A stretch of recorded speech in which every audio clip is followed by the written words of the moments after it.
So during my last Sonic review, I didn't know I'd be doing another one this season, nor did I really know what to do with Sonic Chaos. You know, it's known as Sonic and Tails in some circles. Just saying. Sonic Chaos is another 8-bit Sonic game for both the Game Gear as well as the Sega Master System. This wouldn't be the last game on both consoles that belong to Sega, but the other game is Sonic Blast, and that only saw a release on the Master System in Brazil. Anyway, Sonic Chaos is a game that I actually own for the Game Gear. The only Game Gear game I directly own outside of X-Men, although my Game Gear doesn't work, so you won't be seeing footage of it here. Regardless, this game also works on the Master System too, and for this review I ended up playing both versions. Why? They are both considered very similar in quality. Unless stated otherwise, I'd assume whatever I'm saying works in context for both games. There are a few version differences, but nothing too awfully different this time around. Regardless, after playing both versions, I felt there was enough to at least discuss on its own merits. At least as a bonus review to make up for me missing most of May. Now, what to call this review? I know Dr. Eggman's the villain again this time around, and Tails isn't in need of rescue. Well, I suppose the biggest thing here is the Chaos Emeralds, both in gameplay and with the story, as we'll see later on. So, let's do it. Let's take on the Chaos Emeralds! So, first things first, there's actually only 6 Chaos Emeralds in this game. I'm not exactly sure why they retconned this since the last game. This is after Sonic 2, after all. Regardless, I should probably change my thumbnail.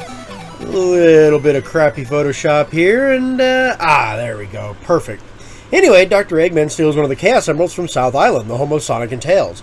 Without it, the other 5 Chaos Emeralds scatter. Because of this, South Island begins sinking into the ocean. This game doesn't outright state it, but the bad ending, I guess, has everyone dies. Oops. Does that sound familiar, though? I wonder if there's a mix-up since Sonic 3 was being worked on around this time, mixing Angel Island with South Island. And for those of you who don't know, Sonic 3 introduces Angel Island, a floating island in the sky that sinks when not powered by the Master Emerald. Oh, and Tails can't get the Chaos Emeralds. Oh, gee, thanks for the rescue, Tails. But you half-assed it. I guess that's why you're a sidekick. Nah, Tails always gets a good ending, actually, but still, he can't get the emeralds, which is kind of a confusing choice. Regardless, Sonic has to stop Eggman, even if South Island wasn't sinking. You see, Dr. Eggman is using the Chaos Emerald he stole for weapon manufacturing. In particular, a big laser or possibly a nuclear bomb. Wait, oh shit, Eggman isn't messing around this time, is he? His last robot a Metal Gear? Quick, call Snake! Snake! Seriously though, this may be a jab at Americans? I'm just saying, since Dr. Eggman is based on a famous American president in World War II... a bit of a touchy subject there. Oh well. Regardless, this does retcon a few things that we know from the Sonic series at this point, as well as being a quick, muddled reason to fight Dr. Eggman again. Now, that being said, I am more than willing to work with this game's story if the game looks fantastic for both systems. And it totally does. The sprite quality has improved a lot, hasn't it?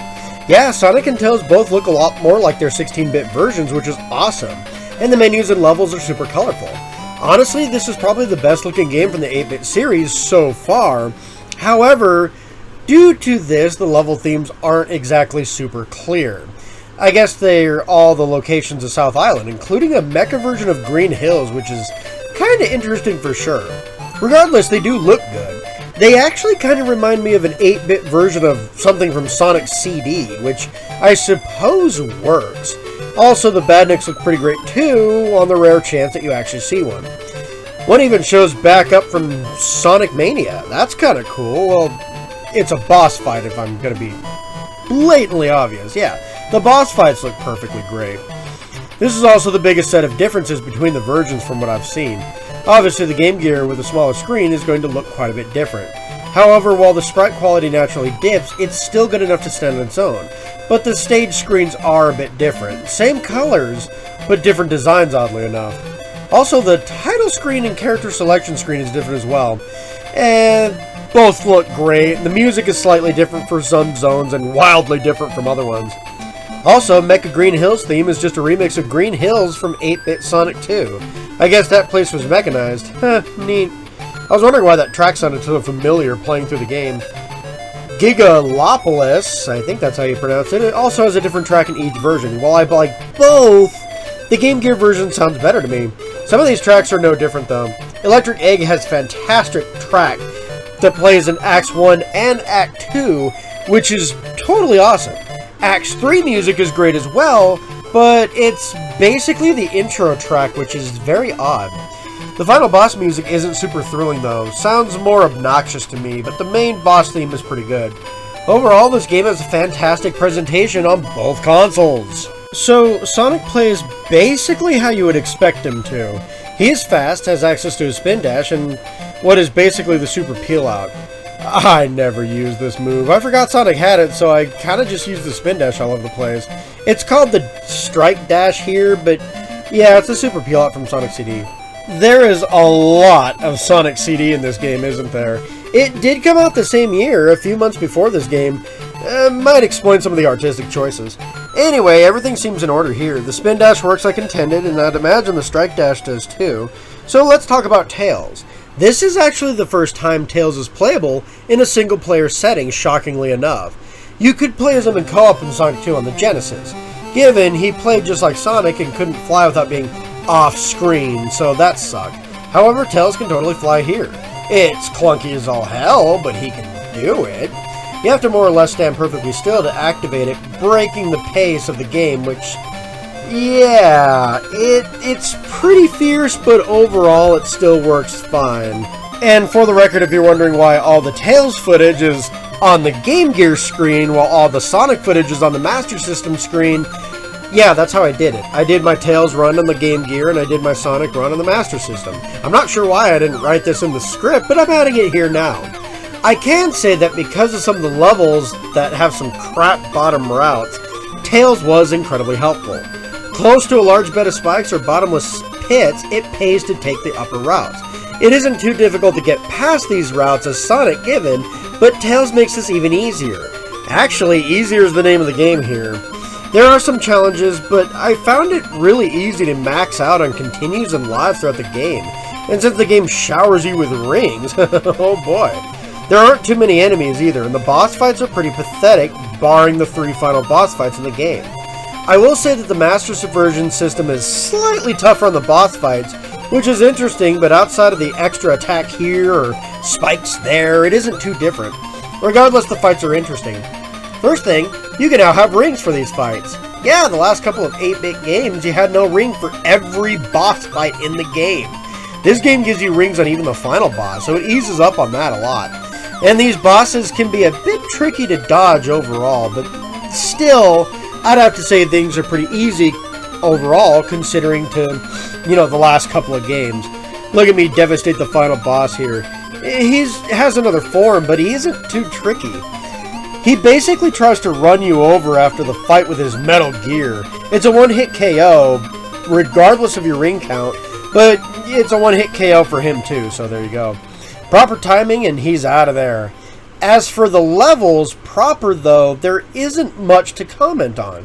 Most of these levels have gimmicks, but they're all things you've seen before for sure. So that just leaves the Chaos Emeralds. There's only one source of challenge in this game, and it's trying to collect all 5. Wait, only 5? Hang on, there. Okay, there are actually 6, but you only collect the final one after defeating Dr. Eggman with the other 5 emeralds. How do you get these emeralds? Simple. Collect 100 coins as Sonic and you warp to a special stage. These aren't too difficult, but getting to the emerald at times requires trial and error. However, if you think you can just go back into the level and try again at getting 100 rings, well, you'd be wrong on that assumption. Once you enter the special stage with the emerald or run out of time, you immediately finish the level or act you were on. You still get a decent amount of tries, mind you, and even if you have to replay the game, it shouldn't take you too long to get a run with all 5 emeralds. This nets you the best ending, which is really just implied, as the only difference in game is having a neat emerald texture around the credits. Ooh. The special stages themselves are all different. One you have rocket boots, one you're racing on foot or with boots, some you have to climb with some spring shoes. It's very creative, but still there's some navigation and picky time limits.